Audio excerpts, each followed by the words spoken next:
16 सोमवार के व्रत सबसे जटिल व्रतों में से एक माने जाते हैं और 16 सोमवार के व्रत करने से दुर्लभ मनोकामना भी पूर्ण हो जाती है। हर हर महादेव, जय हो भोलेनाथ। आज की इस वीडियो में मैं आप सभी को 16 सोमवार के व्रत कैसे किए जाते हैं, इसमें क्या खाना चाहिए, व्रत के क्या नियम हैं, पूजा कैसे और कब करनी चाहिए, उद्यापन हमें कब और कैसे करना चाहिए, तो 16 सोमवार से संबंधित इस तरह की तमाम जानकारी मैं आप सभी के साथ इस वीडियो में शेयर करने वाली हूँ। तो देखिए, 16 सोमवार के व्रत जो हैं वो कोई भी रख सकता है, स्त्री पुरुष, बच्चे, बूढ़े, लड़के लड़कियां। और 16 सोमवार के जो व्रत है वो मुख्य रूप से सावन, अगर सावन से शुरू ना कर पाए तो बैसाख, मार्गशीर्ष या कार्तिक के महीने से आप इन व्रतों की शुरुआत कर सकते हैं। तो देखिए, 16 सोमवार में पूजन मुख्य रूप से प्रदोष काल में किया जाता है। तो सबसे पहले तो आप अपने घर की एक साफ सुथरी पवित्र जगह को चुन लें और यहाँ पर मैंने चौकी बिछा ली है, उसके ऊपर सफेद रंग का वस्त्र बिछा लिया है। आप सफेद या पीले रंग का वस्त्र बिछा लें और अक्षतों का आसन देते हुए यहाँ पर शिव परिवार का चित्र है मेरे पास और इस चित्र में देखिए गणपति जी भी बने हुए हैं, तो गणपति जी का पूजन भी हम इसी में ही कर लेंगे। और देखिए, 16 सोमवार के व्रतों में पूजन आप मंदिर में भी कर सकते हैं और घर पर भी कर सकते हैं। और इसके साथ ही देखिए, अगर आपके पास शिवलिंग है तो आप उनका पूजन कर सकते हैं और नहीं है तो इस तरह से मिट्टी के शिवलिंग भी बनाकर आप पूजन कर सकते हैं। और शिव जी के पूजन में मिट्टी से अगर हम शिवलिंग बनाकर पूजा करते हैं तो हमारा जो पूजन है वो और भी अधिक प्रभावशाली हो जाता है। और देखिए, पहले सोमवार को अगर आप पूजन घर पर करते हैं तो प्रत्येक 16 सोमवार को आपको घर पर ही पूजन करना होगा। और अगर पहले सोमवार से शुरुआत आप मंदिर में पूजन करने से करते हैं तो पूरे 16 सोमवार आपको मंदिर में ही पूजन करना होगा। और पूजा का जो समय है वो आपका सुनिश्चित होना चाहिए। पूरे 16 सोमवार तक प्रत्येक सोमवार को आपको एक ही समय पर, एक ही टाइम पर पूजा करनी है। तो देखिए, शिवलिंग को बनाने के लिए अगर आपको काली मिट्टी मिल जाए तो आप उसका प्रयोग करें और शिवलिंग में देखिए आप पानी से हाथ जरूर फेर दें, कहीं भी शिवलिंग में दरार नहीं होनी चाहिए। तो इस तरह से बेलपत्र पर आसन देते हुए शिव जी को हम थोड़ा ऊंचाई पर विराजमान कर लेंगे, जिससे अभिषेक के समय जल जो है वो नीचे आ जाए प्लेट में। तो यहाँ धूप दीप प्रज्वलित कर लिया है मैंने। अब इसके बाद देखिए, सबसे पहले हम जल से अभिषेक कर लेंगे शिव जी का। तो जल में आप गंगा जल भी मिक्स कर लें। इसके बाद कच्चे दूध से मैं अभिषेक कर लूंगी और वापस से हम शुद्धोदक स्नान करा लेंगे शिव जी को। अब इसके बाद फूल की सहायता से हम स्नान की भावना से संपूर्ण शिव परिवार को छींटा दे देंगे जल का और चौकी का भी पवित्रीकरण कर लेंगे। अब इसके बाद शिव जी को सबसे पहले हम वस्त्र धारण करवाएंगे। तो वस्त्र की भावना से यहाँ कलावा मैंने अर्पित किया है और माता पार्वती को मैं यहाँ पर चुनरी अर्पित कर दूंगी लाल रंग की। अब देखिए, सबसे पहले प्रथम पूज्य गणपति जी को हम तिलक कर लेंगे। इसके बाद कार्तिकेय जी को, शिव जी को, माता पार्वती को, सभी को हम चंदन से तिलक कर लेंगे। अब इसके साथ ही गणपति जी और कार्तिकेय जी को यहाँ पर हम रोली से तिलक कर देंगे और माता पार्वती को सिंदूर समर्पित कर देंगे और सभी को अक्षत अर्पित कर देंगे। तो देखिए, 16 सोमवार के जो व्रत है वो नियम पूर्वक और विधि विधान से रखे जाएं तो ऐसी कोई भी मनोकामना नहीं है जो इन व्रतों को रखने से पूर्ण ना होती हो। अब इसके साथ ही देखिए, शिव जी के किसी भी प्रकार के पूजन में बेलपत्र का बहुत अधिक महत्व होता है, तो बेलपत्र की व्यवस्था आप जरूर कर लें। इसके साथ जो भी शिव जी की प्रिय वस्तुएं आपको मिल जाती हैं आप वो सभी शिव जी को समर्पित करें। तो यहाँ पर बेलपत्र, शमी पत्र, धतूरा, धतूरे के फूल, इस प्रकार से ये सामग्री मैं अर्पित कर दूंगी।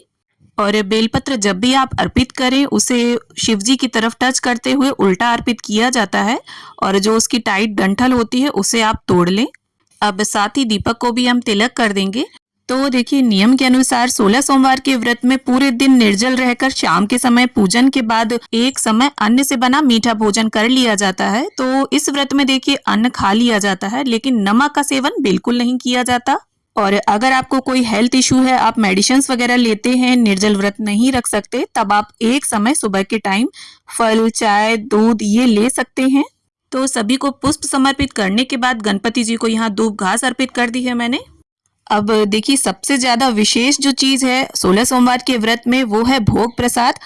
तो आपको 3 हिस्सों में मीठा भोजन तैयार करके भोग निकालना होता है। इसमें से देखिए, एक हिस्सा आपका होगा, एक शिव जी को आप समर्पित करेंगे और एक गौ माता का। तो यहाँ पर मैंने चूरमे के लड्डू बनाकर भोग लगाया है। आप खीर बना सकते हैं या चीनी के पराठे बना लें या हलवा बना लें। कुल मिलाकर अन्न में मीठा डालकर आपको भोजन तैयार करना है। उसके 3 हिस्से आपको करने हैं और आपको जितना खाना है उतने ही 2 हिस्से आप और निकालेंगे, मतलब तीनों हिस्से बिल्कुल बराबर होने चाहिए। आपको ऐसा नहीं करना है कि अपना हिस्सा आप ज़्यादा रखें और बाकी के 2 हिस्से में थोड़ा-थोड़ा भोग निकालें। तीनों हिस्से बिल्कुल बराबर रखना। और देखिए, अगर आप अन्न ना खाकर फलाहार व्रत करना चाहते हैं तो कोई भी फल आप ले सकते हैं। जैसे 12 केले ले लें 4-4 की संख्या में, उन्हें 3 हिस्सों में रख सकते हैं, या 6 सेब ले लें 2-2 की संख्या में 3 हिस्से कर दें। और अन्न के भोग के साथ साथ आप फल भी समर्पित कर सकते हैं, लेकिन ये फल आप नहीं खाएंगे, परिवार के सदस्यों में इसे वितरित कर सकते हैं। अब अपने यथा सामर्थ्य आप दक्षिणा जरूर अर्पित कर दें। इससे पूजा में अगर किसी भी तरह की कोई कमी होगी तो वो पूरी हो जाएगी। अब इसके साथ ही सीधे हाथ में पुष्प या अक्षत लेकर हम सोमवार व्रत की कथा को पढ़ लेंगे। तो देखिए, बिना व्रत कथा को पढ़े या सुने 16 सोमवार का जो व्रत है वो अधूरा माना जाता है, तो कथा आपको जरूर पढ़नी है। और देखिए, 16 सोमवार व्रत का एक बहुत ही जरूरी नियम होता है कि ये व्रत आपको बीच में स्किप नहीं करने हैं। किसी भी कंडीशन में आपको व्रत छोड़ना नहीं है। और अगर आपका बीच में मासिक धर्म आ जाता है तब भी आप व्रत रहेंगे, छोड़ेंगे नहीं। पूजन आप अपने पति से, भाई से, बहन से या माँ से करवा दीजिए। अब कथा संपन्न करने के बाद हाथ के पुष्प या अक्षत आप शिव जी के चरणों में छोड़ दें। अब इसके बाद जो दीपक हमने प्रज्वलित किया था उसी से मैं आरती कर लूंगी। आप यहाँ पर चाहें तो अलग से दिया लगाकर भी आरती कर सकते हैं। और देखिए, 16 सोमवार के व्रतों में आपका व्रत अगर बीच में छूट जाता है, किसी वजह से आप व्रत नहीं रह पाते हैं, तब दोबारा से आपको व्रतों की शुरुआत करनी होगी। पहले के जितने भी व्रत हैं वो नहीं माने जाएंगे। तो इस प्रकार से हम प्रेम पूर्वक गणपति जी की, संपूर्ण शिव परिवार की आरती उतार लेंगे और हाथ जोड़कर सभी से पूजा में रही कमियों के लिए क्षमा याचना कर लेंगे और ऐसी प्रार्थना कर लेंगे कि प्रभु हमारी मनोकामना जल्द से जल्द पूर्ण करें और सभी व्रतों को निर्विघ्न संपन्न करने में हमारी सहायता करें। तो इस तरह से हमारी पूजा संपन्न हो जाती है। और पूजा के बाद आप सभी को प्रसाद बांटकर स्वयं भी प्रसाद ग्रहण करें। गाय को आप पहले भी खिला सकते हैं और बाद में भी। और अगर गाय ना मिले आपको तो आप गाय वाला हिस्सा कन्या को भी दे सकते हैं। और उद्यापन वाले दिन यानी 17वें सोमवार को आपको 1.25 किलो आटे का चूरमा बनाना है और इसका जो भोग है वो भगवान को लगाकर सभी को प्रसाद के रूप में बांटें। और इसके बाद अगर मिल जाते हैं तो 16 ब्राह्मण ब्राह्मणी के जोड़े को आप जिमाएं, यथा सामर्थ्य दक्षिणा दें, वस्त्र दान करें। और अगर ना मिले तो एक पंडित पंडितानी के जोड़े को भी आप भोजन करा के दान कर सकते हैं। और पूजन भले ही आप हर सोमवार को शाम को करते आए हों, लेकिन उद्यापन वाले दिन आप सुबह उद्यापन करेंगे।